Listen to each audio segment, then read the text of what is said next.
अब आपको दिखाते हैं जोधपुर से आई कुछ तस्वीरें जो शर्मसार करती हैं, इंसानियत को बदनाम करती हैं। पहले ये तस्वीरें देखिए जरा। सड़क पर जहां तक नजर जाएगी आपकी, बीच सड़क यूं ही गायों के शव पड़े हैं पूरे 1 किलोमीटर तक। तस्वीरें आपको विचलित कर सकती है, इसलिए थोड़ा इन्हें धुंधला भी किया है हमने, लेकिन सच यही है। लंपी से गोवंशों की मौत हो रही है, इसके बाद ये तस्वीरें आम हैं।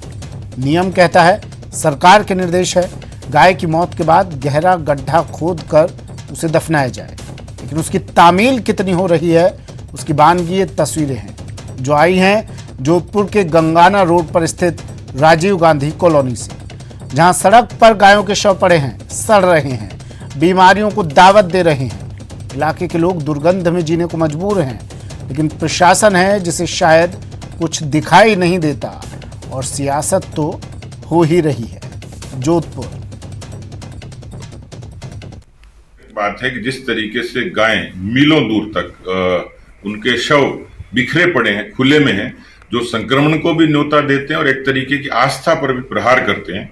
तो मुझे लगता है कि कई जगह सरपंचों ने खुद इनिशिएटिव लिया है, लेकिन सरकार की तरफ से कोई इस समय कोई किसी तरीके का व्यक्तिगत तौर पर सरकार का कोई प्रयास दिखता नहीं है। सरकार खाली वर्चुअली कनेक्ट है या चिट्ठी पत्री लिखती है या उसको राष्ट्रीय आपदा घोषित करने की काम करती है, लेकिन ये बताएं, क्योंकि राजस्थान से कंसर्न है, कम से कम यहाँ के गोवंश को, पशुधन को बचाने के लिए, किसानों को सहूलियत देने के लिए आपका नैतिक कर्तव्य है कि राजस्थान में इस चीज को युद्ध स्तर पर आप लोग एक अच्छी कार्य योजना के साथ करें तो मुझे लगता है बेहतर होगा। चंद्रशेखर मेरे सहयोगी जोधपुर से हमारे साथ फोन लाइन पर जुड़ गए हैं और तस्वीरें हम आपको दिखाई रहे हैं, एक्सक्लूसिव तस्वीरें। बीजेपी प्रदेशाध्यक्ष सतीश पूनिया भी निशाना साध चुके हैं। गृहनगर है सूबे के मुखिया का चंद्रशेखर, गृहनगर से ऐसी तस्वीरें विचलित तो करेंगी। जब गृहनगर का ये हाल है तो बाकी जगहों का क्या होता होगा? देखिए समझ, निश्चित तौर पर ये जो तस्वीरें हैं ये खुद बयां कर रही है कि किस तरह से जो है गायों की जो लंपी स्किन डिजीज के बाद, मौत के बाद जो उसका निस्तारण को लेकर किस तरह से कार्य किया जा रहा है और क्या व्यवस्थाएं जो है सरकार की ओर से की गई है। कहीं ना कहीं ये तस्वीरें खुद बयान करती है, खुद जो है पूरी हालात और स्थिति को बताती है। ये जो है जोधपुर के गंगाना क्षेत्र के राजीव गांधी आवासीय कॉलोनी क्षेत्र की तस्वीरें हैं, जहां पर बीच सड़क में यकीन मानिए कि वहां से गाड़ी, मोटरसाइकिल निकालना भी जो है एक मुश्किल टास्क हो जाता है। इस तरह से जो है गायों को बीच सड़क पर फेंका गया है मरने के बाद। कहीं ना कहीं आस्था पर चोट है, कहीं ना कहीं इंसानियत पर चोट है और कहीं ना कहीं उन तमाम लोगों के दावों की ये तस्वीरें पोल खोलती है। सबसे बड़ी अगर बात करें तो निश्चित तौर पर जो राजनीति अपनी जगह पर है, राजनीति भी की जाती है। गाय कहीं ना कहीं आस्था का विषय है, तो एक राजनीति का भी सबसे बड़ा विषय जो है गाय रहा है। कई ऐसी पार्टियां जिन्होंने गाय के नाम पर सत्ता को पाया है, तो कई ऐसी पार्टियां जो अगर जिस तरह से ये हालात है तो कहीं ना कहीं जो मूक दर्शक बन बैठे देख रहे हैं। राजनीति अपनी जगह पर है, लेकिन कहीं ना कहीं इंसानियत जो शर्मसार हो रही है वो ये तस्वीरें बयां कर रही है। जी देखिए, आज बीजेपी कांग्रेस की बात नहीं करेंगे चंद्रशेखर, लेकिन सवाल बनता है इसलिए पूछा जाएगा। ये तस्वीरें आपको नजर आ जाती है, ये तस्वीरें विपक्ष को नजर आ जाती है, लेकिन जिसकी जिम्मेदारी है, क्या उन्हें नजर नहीं आती हैं ये तस्वीरें या फिर देख के भी अनदेखा बन जाया जाता है?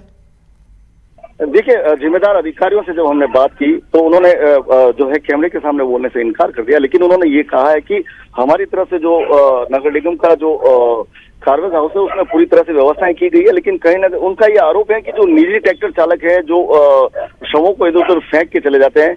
लेकिन सबसे बड़ी बात अगर करें, जो स्थिति है गायों के शव की, उसको देख के ये साफ पता चलता है कम से कम 5 से 7 दिन पुराना या 10 दिन तक पुराना शव है।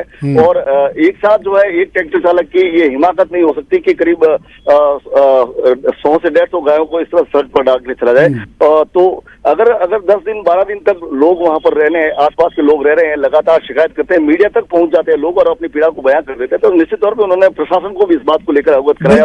और इससे तो बीमारियां फैलने का भी खतरा है। जी, इन तस्वीरों में स्पष्ट देखा जा सकता है कि जो मृत गाय हैं उनके पास कुत्ते भी घूम रहे हैं। इसके अलावा जो दूसरी जिंदा गाय हैं वो भी कहीं ना कहीं भोजन की तलाश में है। तो निश्चित तौर पे ये बीमारी को फैलाने वाली बात है। जिस तरह से गाइडलाइन है कि जब कोई गाय मृत हो जाती है इस तरह की डिजीज से, तो उसको कम से कम 5 से 6 फुट गहरा गड्ढा खोद कर उसके अंदर जो है दफनाना आवश्यक है। गाइडलाइन फॉलो क्यों नहीं होती है? देखिए कहीं ना कहीं ये जो है अमानवीयता तो है ही, साथ ही जो है नकारापन भी है कहीं ना कहीं इसमें स्पष्ट नजर आता है कि किस तरह से जो है अधिकारी, जिम्मेदार अधिकारी शुक्रिया चंद्रशेखर तमाम जानकारी के लिए। हर जगह लापरवाही, हर विभाग में बदइंतजामी, भ्रष्टाचार, मुनाफाखोरी, सिर्फ यही खबरें आती हैं। कहीं से भी कोई सकारात्मक खबर राजस्थान से आती हुई नजर नहीं आ रही है। बलात्कार हो रहे हैं, अपराध हो रहे हैं, एटीएम लूट रहे हैं, बैंक लूट रहे हैं, मणप्पुरम गोल्ड फाइनेंस कंपनी लूट ली जाती है, मर्डर हो रहे हैं। और अभी तस्वीरें देखिए, लंपी डिजीज के बाद संक्रमण फैल रहा है, उसे रोकने के बजाय और फैलाया जा रहा है। ये लापरवाही का, बदइंतजामी का एक जीता जागता नमूना। लंपी के कहर की बात कर लेते हैं। दौसा जिले में लंपी डिजीज का कहर देखने को मिल रहा है। प्रतिदिन बड़ी संख्या में गोवंश काल का ग्रास बन रहे हैं। सड़क के किनारे हो या फिर झाड़ियों के नीचे, हर जगह मृत गोवंश दिखाई दे रहे हैं। ऐसे में बड़ी संख्या में गोवंश की मौत होने के बाद जनता में भी सरकार के प्रति नाराजगी पैदा होने लगी है। वहीं इस पूरे मामले के बाद खुद जिला कलेक्टर कमर चौधरी ने कहा कि इसके लिए पशुपालकों और आमजन को आगे आना होगा और दवाओं की खरीद के लिए भामाशाह सहयोग करें। साथ ही पशुपालक लंपी का संक्रमण रोकने के लिए अस्वस्थ गोवंश को अलग रखें और बीमार गोवंशों को आयुर्वेदिक उपचार भी उपलब्ध करवाएं।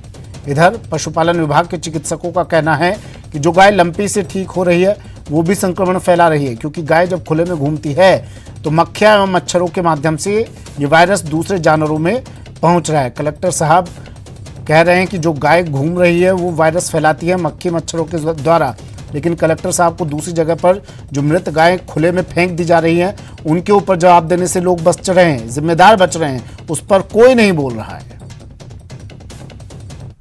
बीमारी है, मुख्यतः 10% इसके अंदर मृत्यु दर आ रही है अभी तक रिपोर्ट में, और इसके अंदर मुख्यतः वायरस की बीमारी है, तो कोई स्पेसिफिक इसका ट्रीटमेंट है नहीं।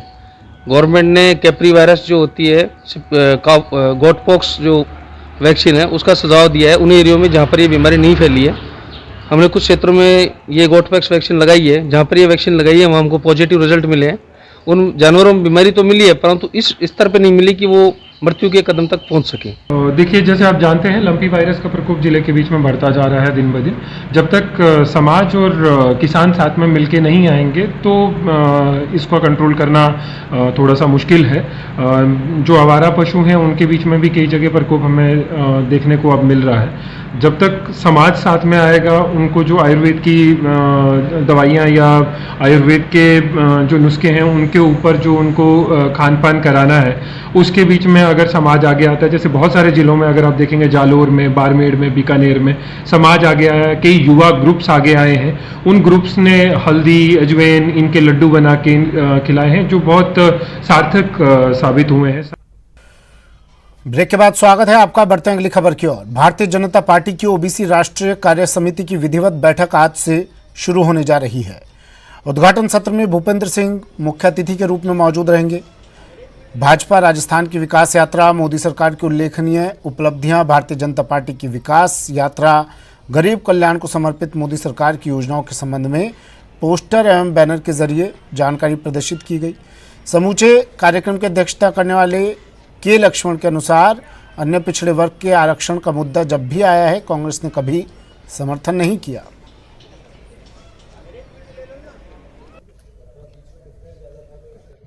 यहाँ पर एक अच्छी व्यवस्थाएं की, तो मुझे लगता है कि पूरे देश के लोग जब अन्य पिछड़ा वर्ग के सशक्त नेतृत्व के तौर पर, क्योंकि यहाँ जो लोग हैं, कोई सांसद हैं, कोई विधायक हैं, पार्टी के पदाधिकारी हैं, यहाँ से जो दृष्टि लेकर जाएंगे वो मुझे लगता है कि आने वाले राजस्थान के मिशन 2023 में और हिंदुस्तान के मिशन 2024 में ये पार्टी को ताकत देगा और मोदी जी के तीसरी बार प्रधानमंत्री बनने में कोई कारक बनेगा। कि ये समुदाय पूरे ताकत से उनके साथ खड़ा रहेगा। 3 दिवस की जो राष्ट्रीय ओबीसी मोर्चा का कार्य समिति बैठक जोधपुर में राजस्थान के अंदर होना एक महत्वपूर्ण निर्णय है। उद्घाटन तो हमारे केंद्रीय मंत्री भूपेंद्र यादव जी करेंगे, समापन हमारे यशस्वी गृहमंत्री अमित शाह जी समापन में। ये 3 दिवस की कार्य समिति के अंदर आगामी कार्यक्रम राजनीतिक प्रस्ताव पारित करेंगे। भारतीय जनता पार्टी ओबीसी मोर्चा राष्ट्रीय कार्य समिति की बैठक में बैठक दीप प्रज्वलन के साथ इसका उद्घाटन किया गया। बड़ी खबर इस वक्त की, भूपेंद्र यादव ने दीप प्रज्वलित किया।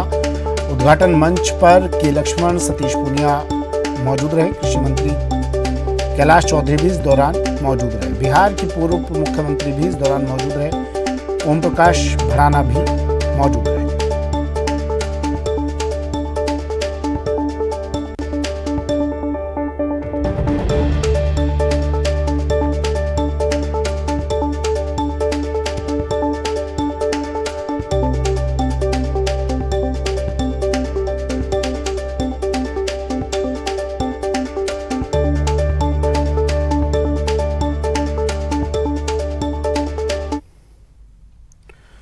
और अब खबर झालावाड़ से, जहां नशे पर नकेल कसी गई। स्पेशल टीम और कोतवाली थाना पुलिस ने 2 तस्करों को गिरफ्तार किया। इनके पास से 380 ग्राम स्मैक और 100 ग्राम अफीम जब्त की गई। बताया जा रहा है कि इंटरनेशनल मार्केट में इसकी कीमत करीब 40 लाख है। दरअसल झालावाड़ में मादक पदार्थ तस्करों की धरपकड़ के लिए अभियान चलाया जा रहा है और नाकाबंदी के दौरान ये तस्कर पुलिस के हाथ लगे हैं।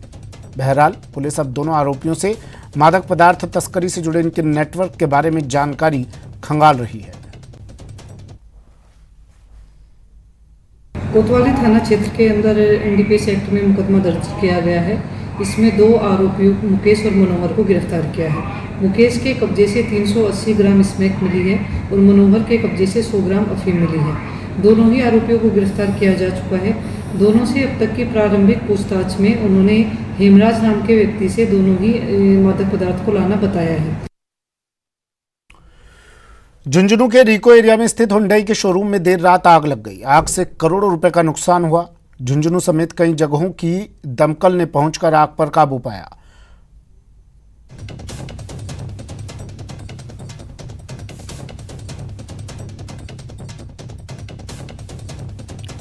दो तस्वीरें देखिए टीवी स्क्रीन पर रिको एरिया में स्थित हुंडई के शोरूम में आग लगी और करोड़ों का नुकसान इस आगजनी के कारण बताया जा रहा है। कारणों का अभी तक खुलासा नहीं हो पाया है। कारण स्पष्ट नहीं हो पाए हैं किस वजह से ये आग लगी।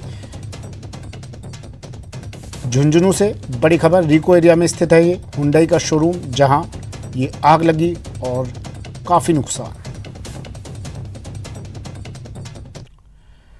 चलिए बुलेटिन में फिलहाल इतना ही। दीजिए इजाजत, नमस्कार।